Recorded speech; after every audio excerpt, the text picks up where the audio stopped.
ఏ పాటిదాననయా నన్నింతగా హెచ్చించుటకు, నేనెంతటి దాననయా నాపై కృప చూపుటకు.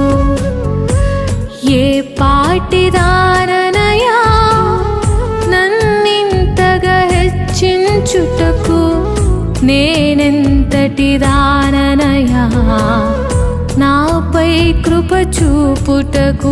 నా దోషము భరించి నా పాపము క్షమించి నన్ను నీలా మార్చుటకు